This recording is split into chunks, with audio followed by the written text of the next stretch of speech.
My friends, the Lord is with you. And also with you. A reading from the Holy Gospel according to John. Glory to you, Lord. Jesus said to the disciples, I am the true vine, and my God is the vine grower, who cuts off every branch in me that does not bear fruit, but prunes the fruitful ones to increase their yield. You have been pruned already, thanks to the word that I have spoken to you. Live on in me as I do in you. Just as a branch cannot bear fruit of itself apart from the vine, neither can you bear fruit apart from me. I am the vine, you are the branches. Those who live in me and I in them will bear abundant fruit, for apart from me you can do nothing. Those who do not live in me are withered branches, rejected, to be picked up and thrown on the fire and burned. But if you live on in me and my words live on in you, ask whatever you want and it will be done for you. My God will be glorified if you bear much fruit and thus prove to be my disciples. My friends, the Gospel of the Lord. So we continue to celebrate the Easter season today in the fifth celebration of the fifth Sunday of Easter. And we had some talk before Mass that it gets a little confusing sometimes. Are we in the 4th? Are we in the 5th? Are we in the 6th? Luckily, our beautiful Easter season goes on and on. So it's a time to celebrate. And for us here at Spirit of Hope and here in this community, it's been a time of transition and a time of surprises and a time of movement and change perhaps from rest maybe into action.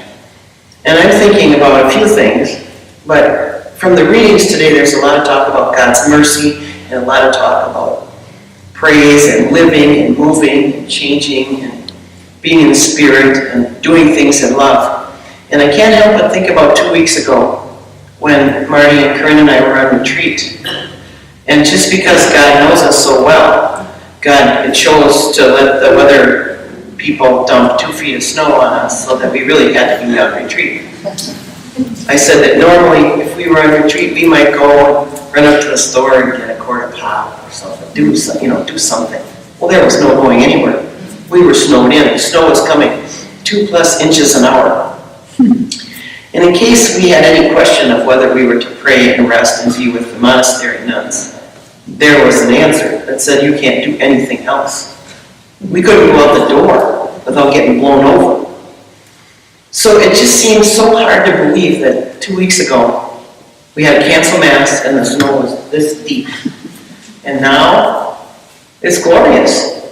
Now Betsy and I talked before Mass, and Betsy's been in Fort Myers, so she's not sharing the actual gloriousness at 59. And I am just hot. It's warm.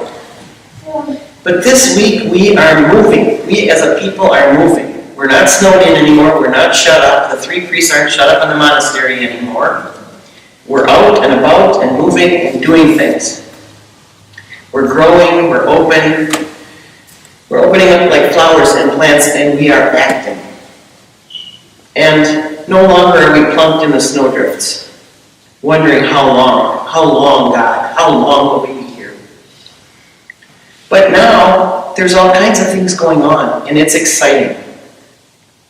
And in our readings today, the one thing that stood out to me is this idea that not in our word or in our speech, but in our truth and in our deed do we move. Not in our word or our speech, but in our truth and in our deed. Now I have to say that it makes me feel a little self-conscious saying that when I'm up here speaking to you. I should be acting. But nonetheless, this is a time for action, for mercy, for love, for action, for busting out of our igloos and hitting it, whatever that means. Not in hesitation, but in a determined enthusiasm do we move forth in these days. Not in trepidation or fear, but in steadfast courage do we move in these days. Now there's kind of a feeling once winter has been 7 months long and we get out that you kind of yawn and stretch and what do I do now? Unless you're Jen and Joe, and then you're doing your seedlings and your signs and your business. But nonetheless, this is a time for action. We can stretch and grow and move. But we've been taught once again, that spring and summer only last so long. And so that steadfast courage and that determined enthusiasm is what we need now. And I know that it takes, I'm not diminishing what we accomplished during the winter. I know that it takes courage to live and survive for 7 months, snowbound and freezing. So we know we're courageous, and we know we can act and shovel and deal with it. But it also takes an equal amount of courage now to burst out of that into the glorious spring and summer. And that's what we're about now. And so my prayer tonight is that we use this Easter season as it continues, and we use this time of almost budding. I think the trees are ready to bud. And the plant sale is a mere, not even a month away, right? 26th, is it? Yeah. So the plant sale is upon us. All of our spring events are upon us. We shared dinner with the people of the Red Lake Nation on Thursday night. Some of us went to a dinner for St. Mary's Mission in school. And I always learn when I'm among Native people. I always learn about their care for the environment and for things that grow, and for Mother Earth and Father Sky. I always feel the spiritual sense of the Native people of our state. So we got to experience that. We got to eat great walleye and feast and listen to the honor song and the drums. So that's still kind of pulsing through me, as well as the idea of Earth Day that we just celebrated.